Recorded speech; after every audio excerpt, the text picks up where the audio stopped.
Hello. So, if you like the content of this video and you like the content of previous videos you've watched, I respectfully ask that you like, subscribe, and comment on my YouTube page and on the videos that you like. I am working on building up my YouTube page, and your support is greatly appreciated. So, today's video is one of two. And today's video is going to be about confirmation bias and having compassion for others because of it. And before I delve into that topic, I would like to talk about how I did not want to do this video.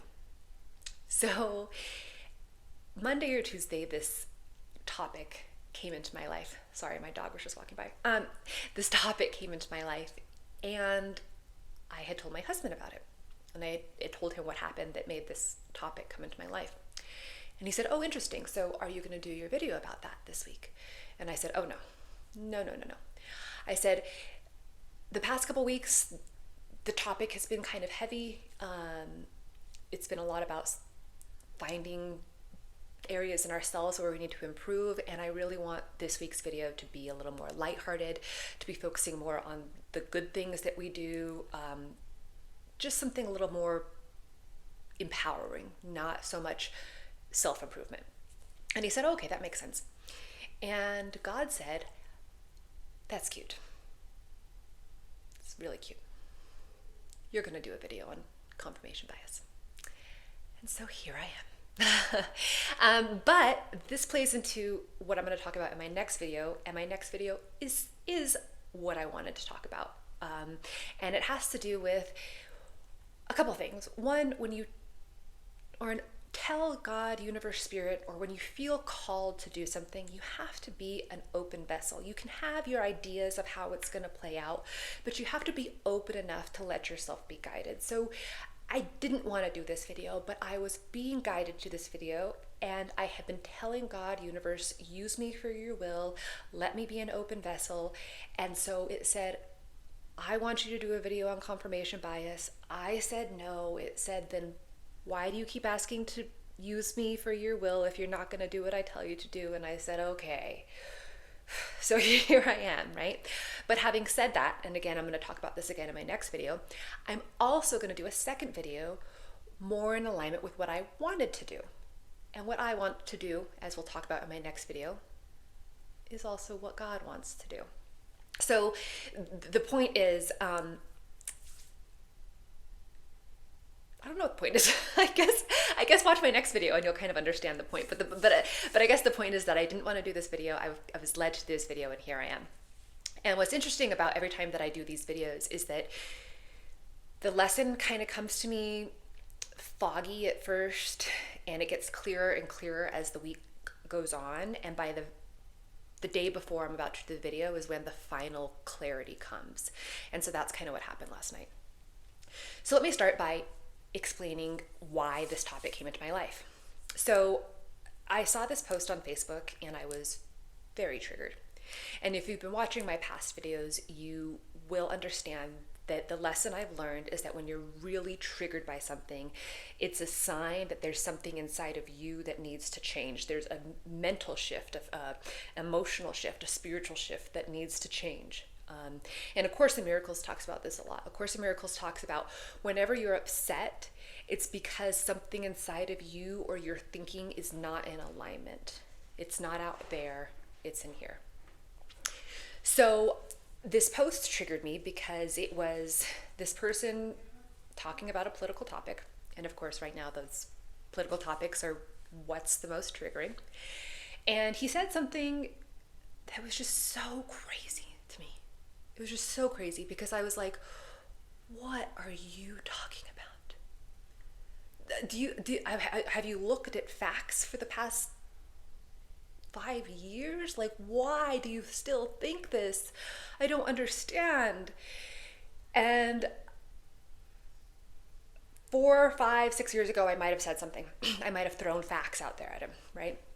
But the lesson that came to me, or the thought that came to me, was this is confirmation bias. This is confirmation bias incarnate, right? So this person has this belief system, and even though 100 facts dispel it and show that his belief system is off, he is going to look through all of these facts and he's going to find the one fact that fits what he believes, and he's going to hold on to that, and he's going to keep looking for those. He's going to keep looking for those. So he's not looking at reality and then making a judgment. He's made a judgment and then looked into reality to find things that align with that. And that's what confirmation bias is. Confirmation bias is that we don't see the world as it is, we see the world as we think it is. Now, it's not only that we, and I say we because I saw it in this person, but it's something that we do every single day. Our entire reality is confirmation bias. Our entire reality is in our heads. And I know that may be too big for you now, so I'm not going to go too deep into that. But confirmation bias is not just about picking out facts that align with what we've decided is true. It's also about looking at facts and then interpreting them in a way that fits with our belief system. So it's not just about picking and choosing facts, because that's part of it, right? But it's also about, oh, here's a fact that doesn't actually align with what I believe. And that's going to create a sense of making me feel really uncomfortable, and my reality might fall apart. So instead, I'm going to interpret this fact to still align with my story. And we can see it very clearly in other people, especially in the political world. We see it all the time, no matter what side you're on, right? If you look at somebody who disagrees with you, you're like, why would you think that? Aren't you considering these facts? Why would you interpret that fact this way? Why would you do that? And it happens to me all the time, right? So I see something that happens and I'm like, oh my God, okay. Now the other side have to come around, right? Because this is like very black and white. Like, how can they look down on this? This is clearly a very good thing. So I go to social media and I'm like, oh, there's going to be a big change in the other side. We're all gonna agree. And then I see how they interpreted it, and I'm just like, whoa. And I can laugh at it now because it's just so outrageous. It's so outrageous. And I can laugh at it now because we don't just do it in the political world. We do it every single day. Every single day. Our entire realities are built on us thinking something is true and then looking out in the world and making it fit into what we believe is true. In every single day. I challenge you this week to focus on where you're exhibiting confirmation bias, and you will see it just everywhere. So a great example of this is this show that I watched called The Affair. I don't recommend watching it because it's a rough show to watch, but it was really beautiful, and I keep coming back to it because the concept of the show was that this is how they did it. So the first half of the episode would be from the perspective of one character, and the second half of the episode would be from the perspective of the second character. And they were always, like, the events were kind of the same, but their interpretation was always very different. And what's interesting, and I've talked about this in a previous video when I talked about villains, is what's interesting is in everybody's interpretation of events, they were always the good one, the hero, the innocent one, and the other person was always the villain, right? And so as the viewer, you would watch the first person's perspective and you'd be like, oh, yeah, I feel you, I'm with you. And then you would watch the other person's perspective and you'd be like, oh no, I'm with you. I feel you. I understand where you're coming from. And it's just like, in our story, we're always the hero and somebody else is always the villain. And in their story, it's the other way around. So how do you know what's real, right? But to give you another example of this, so my husband walked in when I was watching this show, and we were watching a scene where it was a conversation between a man and a woman. And I told my husband, I said, this is the second half of the episode, and in this part, you can see that he's being like really mean and like kind of demeaning, and he's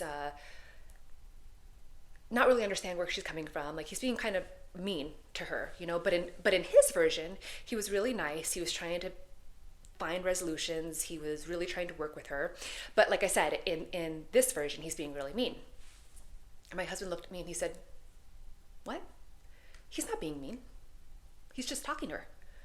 And I was like, whoa. I was like, this is a real life example of how we're looking at the exact same thing and interpreting it way different. And we are just going to continue our lives with a completely different story of this one event, right? So I've talked a lot about what it means, right? I've talked a lot about seeing it in others. I've talked a lot about seeing it in ourselves, whatever, right? So what's the next step, right? Because that's where I was stuck on Tuesday and Wednesday. I was like, okay, I get what confirmation bias is, God. Like, what am I going to do with a video? What's the point of doing a video on that? Where is this going? Now, having said that, I've learned to constantly ask God, like, okay, I'm being triggered by confirmation bias. The idea of confirmation bias keeps coming back into my life. What is the lesson here? What is the lesson here? What is the lesson here? So last night, me and my husband went to a play, and it was the epitome of confirmation bias. The epitome of confirmation bias. It was about a historical event told from the perspective of basically one side. And of course, that side was the victim, and that side was they were completely peaceful and they never did anything wrong and they were just love and joy. And then this awful other side came in and they were pure evil and they just took away all these things. And me and my husband, it was hard. It was very hard for us. Me and my husband were just like, you are completely forgetting all these facts. You're also completely forgetting that you were not completely peaceful. We were just thinking all these things, and we were just like, this is so annoying. This was just like confirmation bias in its purest form. And so again, I was like, why is this coming back to me? What is the lesson? So here's what the lesson is that came to me last night. When the people that we see who are exhibiting confirmation bias and who, for example, see themselves as victims, or they're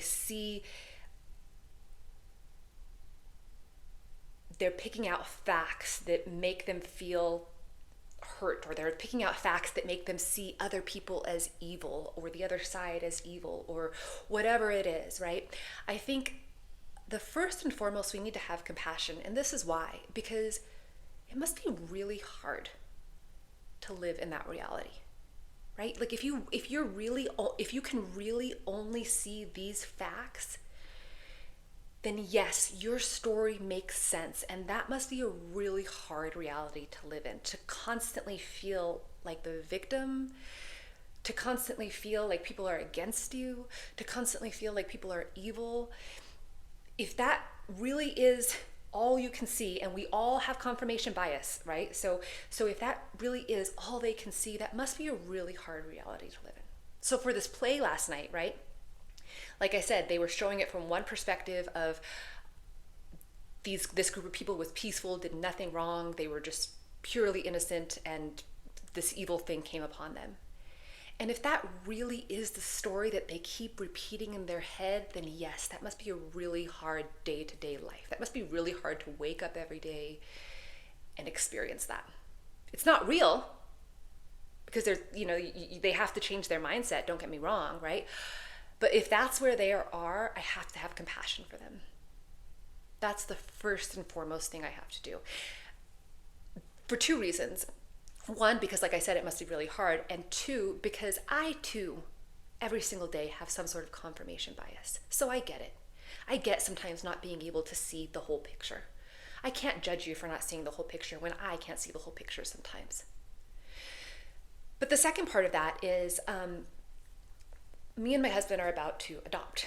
And we've been researching or learning a lot about just different like parenting stuff, and also helping children with trauma.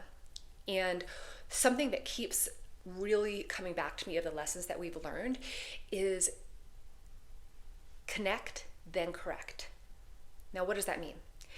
That means that when a child is in the middle of a temper tantrum, when the child is emotionally dysregulated, that is not the time to correct them. That is not the time to punish them. That is not the time to get them on the right track. That is the time to connect with them, to love them, to bring back down their nervous system, their emotions to a level of feeling safe and loved. Now, what the hippies would say is you stop there, right? But you don't stop there, right? But that is where you have to start.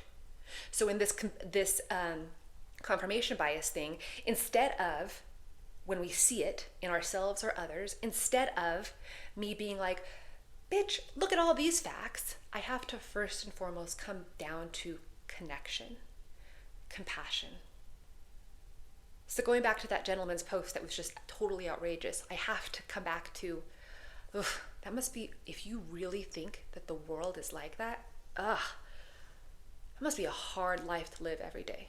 If those are the facts that you're focusing on, and they're not even facts, if that's how you're interpreting facts, that must be really hard. And I have compassion for you. I can connect, then correct. So going back to the child example,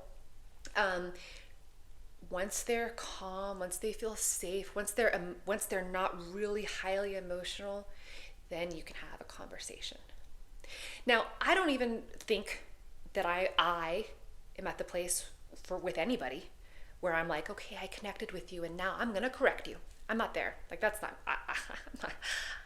All of these things that I'm talking about, confirmation bias, self-righteousness, not wanting to forgive, I'm guilty of them. I have no right to correct, right? I'm not there yet. Maybe one day I'll be there, maybe I won't. First and foremost, I got to correct myself. That's the first thing.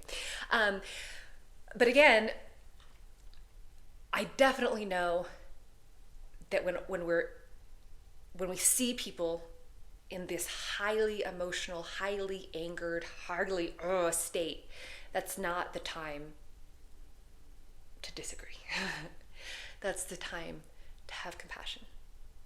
And so that has been the lesson for me on confirmation bias. Because, like I said earlier this week, I was like, okay, I mean, I kept asking God, like, okay, I understand confirmation bias. Okay, I'll look for it in my own life, but I'm not going to do a video about it. What's the end point? What's the end goal? What is it, right? And the lesson that came to me last night after watching this play was compassion. And I think that's so beautiful. Not to be mad at them, not to get frustrated, not to try to point out to them other facts, because they're not there to even hear it yet. They can't even hear it yet. And you can't even hear it yet. I'm saying them, but we also have confirmation bias in our daily lives. So the answer is not to, I'm going to fight through this confirmation bias. Maybe down the line it is, but at first that's not the answer. The first answer is, and I'm going to say it like 1,000 times in this video, but the first answer is, I have compassion. That must be really hard. That must be really hard to live in that reality. And I send you my love. Okay, I guess that's the end of this first video, and I hope you have a good day. Thanks.